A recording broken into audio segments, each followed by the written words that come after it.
think of how intentional you are with how you train your athletes, how intentional you are, the way that the exercises they do, how you assess and evaluate, and how you continually refresh and renew what the processes they're doing. How intentional are we with our mental training? Because if sports are going to say 70% mental, why do we train 150% physically? Exactly. We talk about mindset. We listen to podcasts on mindset, right? We read books on mindset, but you don't listen to podcasts and read books on how to be a better striker. You go to striking class. Great point. You don't talk about lifting. Great you don't talk point. about lifting, you lift. So that's the gap in performance. So that performance gap is seen in three ways. Average athletes or below average athletes can use mindset training to get to the next level and overcome some of their mental blocks, right? Above average athlete, maybe they have some mental blocks, but it's more so like, how can I close the gap on top level people, right? And then now let's talk about the elite athletes that we get the privilege of working with a lot. Top tier, like, I got to work with 2 UFC champions last year, people that are winning NCAA championships behind me, like top level. How do I widen the gap between myself and other people? So mental edge at the top 10%, some of them, 9% of them are closing the gap on the 1%. The 1%ers is, how do I separate myself? Because I can't take steroids anymore, right?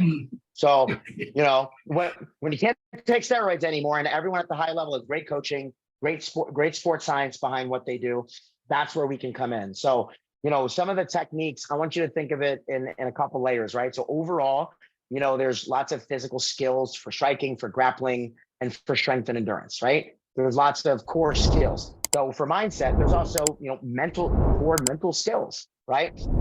We call those mental muscles. So relaxing under pressure, self-knowledge, confidence, aggressiveness, staying in the moment. Those are skills that must be intentionally taught, right? Beyond the skills, there's some things that I feel like through a lot of travel, through a lot of experience working with high performers, where I feel like concepts and strategies that help unlock that last little bit. So I got to give credit where credit's due. The team and group that I've probably spent a lot of time studying is Penn State's wrestling team. Okay. They won 9 out of 11 in a row. Cale Sanderson, right? That's 45-5 in the national championship semifinals. 9 for 9 in the last 2 years. Unheard of. They're the team of the decade, right? They believe the mental edge of their team is gratitude. Sounds really cute, like a great Instagram or YouTube video. Right. What is the reason behind it, right? Those guys, when you describe them competing, man, they're having a lot of fun.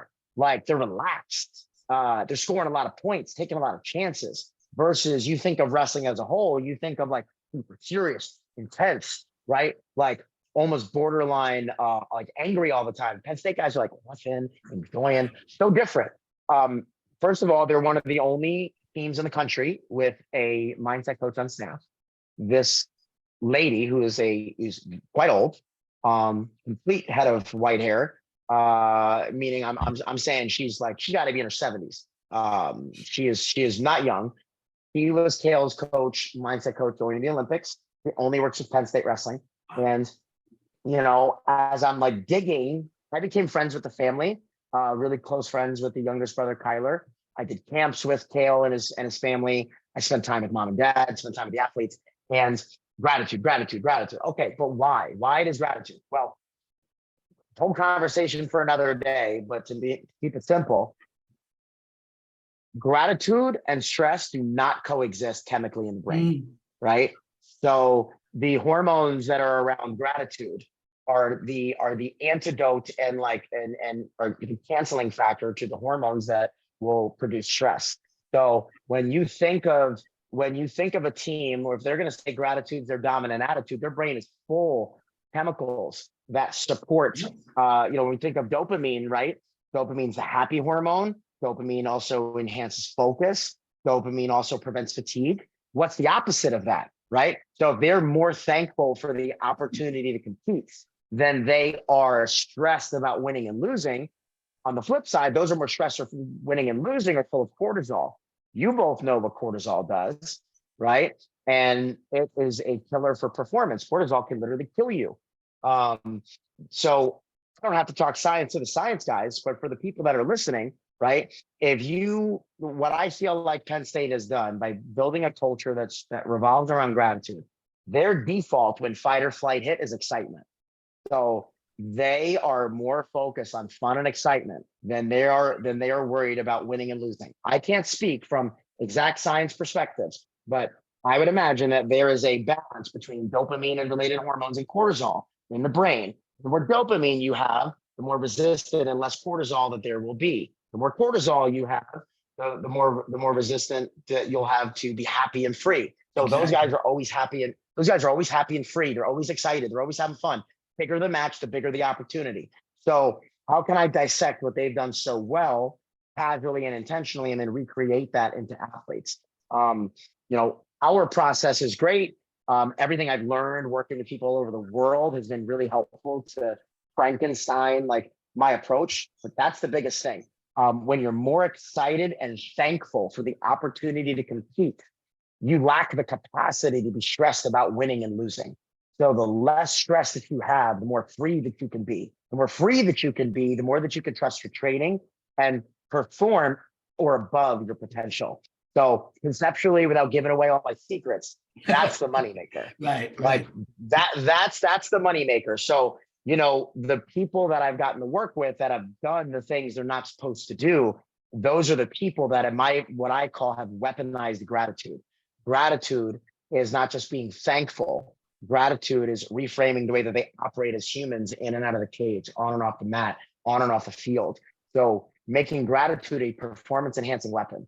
So when you can do that, that's stronger than any steroid that you can ever do, because these people, they don't get tired. On the flip side, your fighter, he gassed out. He was in great shape. Why'd he gas out? His body got full of lactic acid. Why? Stressed as hell. Why? Couldn't manage his emotions and his mind. Exactly. Why? He was more focused on winning and losing that he has no control over versus being excited for the opportunity to compete for a UFC title. Okay, just quickly, and I'll let Joey get to a question, and because what came out, what you shared with us is brilliant. And now I know a little bit about and studied, thanks to Dr. Antonio and Dr. Tartar, the neurobiology of flow state, and you're hitting it. But gratitude is used in everything but sport. It's used in, right? I mean, if you want, it's part of Buddhism. It's part of mindfulness. It's part of meditation. It's part of regulating emotion. But that is brilliant because we don't hear that. As, of course, there are other mental skills that are required, but never do I hear that as an emphasis in optimal motor skill acquisition, sport performance. And that is, as you noted, putting you in the optimal flow state, right? The right level of cortisol, catecholamines, epinephrine, norepinephrine, balanced by parasympathetic influence. And the brain, it's pretty simple. If the brain doesn't want to do something and has its doubts, well, it's certainly ain't going to let the body go anywhere without it. Yeah. Right. I would love to spend some time. I want to deep dive into the science with you guys at some point. I'd love to learn more than the surface level of what I've been able to figure out. Yeah, well, that surface level is pretty damn good, but we'll chat. I'll tell you right now, we'll chat more about it. But do you have a question, Joey? No, actually, you brought up what I was thinking about, the concept of a flow state. And I was approached, this was a while back, by a group that wanted to do a study in runners, because runners oftentimes talk about a flow state where it becomes effortless. And when they run, it's not painful. The breathing seems effortless. And it's only in running that they achieve what's called a high. You don't get a cyclist high. You don't get a swimmer's high.